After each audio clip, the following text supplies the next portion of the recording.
વર્તમાનમાં ગુજરાત ટુરિઝમને હરણફાળ પ્રગતિ કરી રહ્યું છે, જેમાં પર્વતો અને દરિયા કિનારાઓ આકર્ષણનું સ્થળ રહ્યા છે.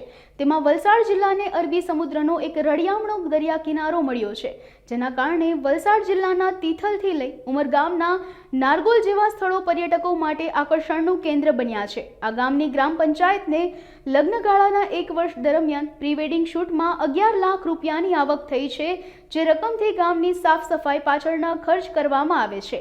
આ ગામના મહિલા સરપંચ દ્વારા નારગોલ ગામને પર્યટન ક્ષેત્રે અગ્રેસર બનાવવા એક અનોખી પહેલ કરવામાં આવી છે, જેના કારણે અહીં લગ્ન પહેલા કપલ પ્રી વેડિંગ શૂટિંગથી ગ્રામ પંચાયતને સારી એવી આવક મળી રહે છે.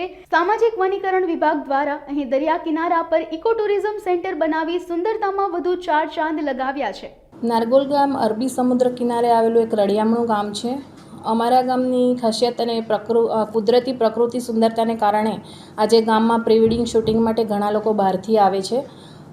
આજે 1 વર્ષની અંદર અમે ગામમાં પ્રી વેડિંગ શૂટિંગની આવક 11 લાખ રૂપિયા જેટલી થઈ છે, જે આવક અમે ગ્રામ પંચાયત દ્વારા ગામને સ્વચ્છ અને સુંદર બનાવવા માટે ઉપયોગ કરી રહ્યા છીએ. નારગોલ ગામ પ્રવાસન સ્થળ તરીકે એક વિકસિત ગામ છે. ટુરિઝમની વાતો કરીએ તો અમારું હમણાં છેલ્લા 4-5 મહિનાથી વન વિભાગ અને ગ્રામ પંચાયત દ્વારા અમે ચોર તલાવડી વિસ્તારની અંદર અમે છેલ્લા થોડાક મહિનાની અંદર અમે ઇકો ટુરિઝમની અહીં ઓપનિંગ કર્યું છે. એટલું આકર્ષણનું કેન્દ્ર બન્યું છે કે ઘણા લોકો આકર્ષિત થઈને અહીં ઘણા બધા પ્રવાસીઓ આવી રહ્યા છે.